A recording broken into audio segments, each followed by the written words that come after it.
Parashar. I am a fourth year English Literature and South Asian Studies double major here at Cal.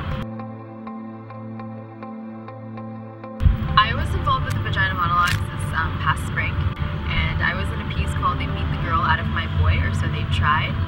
And the piece was about a variety of trans women experiences.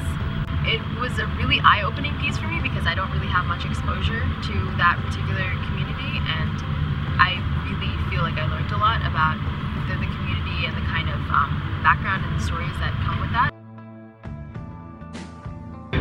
My experience performing the monologues was really surprisingly wonderful, in the sense that I was really worried that people wouldn't be as receptive, especially because our theme was race, culture, and ethnicity. Like, my parents were coming in, I come from a very conservative family. So just having that openness and that sense of like, this is like the audience was just so receptive to it. Afterwards, like, we got so many people come up to us and be like, we didn't even know, or like, this is something that's so it just really touched our hearts, or like things like sort of like the feedback we received afterwards was really what made my experience what it was.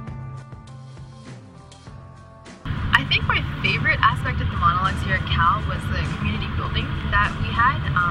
I participated in the monologues last year in Dublin, Ireland, while I was studying abroad.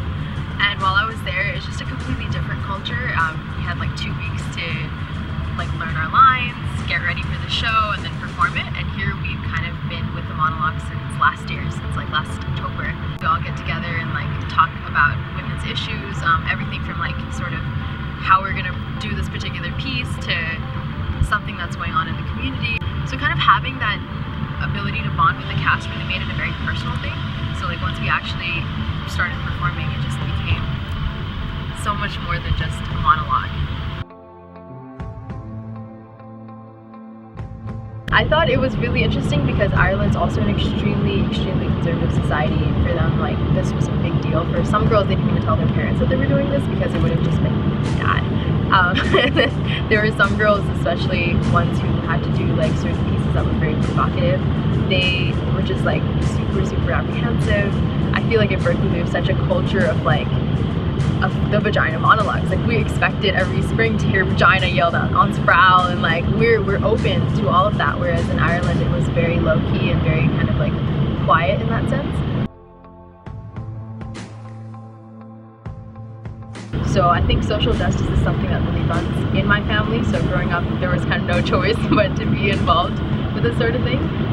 Personally, I really got involved with women's rights as soon as I got to this campus, because I was absolutely appalled when I heard about sex trafficking, how rampant it is in our community, or even so close to home as in Berkeley. We've had cases of human trafficking. So kind of hearing about all of that really gave me a sense of this is what I want to do. Restorative justice is an alternative to the current punitive criminal justice system that we have in place, and through shifting the responsibility and shifting the accountability on just two people, the person to whom harm was committed and the person who committed the harm, we looking to involve the community in the process through creating a sort of restorative approach where all members of the community are involved in this, and accountability is created in the fact that the person who's committed the harm is not just sent away, but is actually forced to look at the effects of his harm or her harm in a community and find ways to repair that harm through a dialogue with the other person. Sort of our culture is so based on talking and communication as opposed to listening and trying to understand what the other person's perspective is. So really kind of creating active listening on this campus.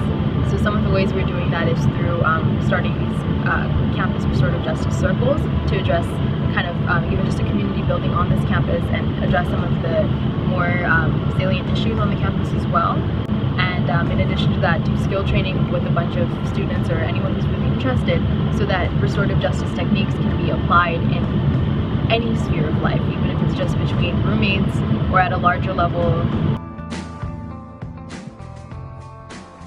I think the greatest thing that it has taught me is probably the difference between faith and religion, where faith is something that's so intrinsically personal and it's your own relationship with a god or a goddess or both. And I feel like religion tries to make that something that it's not, and make it a lot bigger and gets complicated with politics and such things. So I'm involved with our local ISKCON Berkeley temple here, and I attend the Sunday services, and I'm also I regularly pop in every now and then. The kinds of things that I'm involved with are kirtan, which is a congregational chanting where it's kind of a call and response of Sanskrit chants and Sanskrit prayers. And in addition to that, there's kind of mantra meditation, different kinds of meditation techniques and practices, scripture study. So I study a lot of Sanskrit scripture that I've kind of grown up studying. So it's nice to go back and have that space created for me. I would say the temple for me is like a space where I can rest my soul, if you will, where after like just being on campus all day and being stressed out with work, being stressed out with school,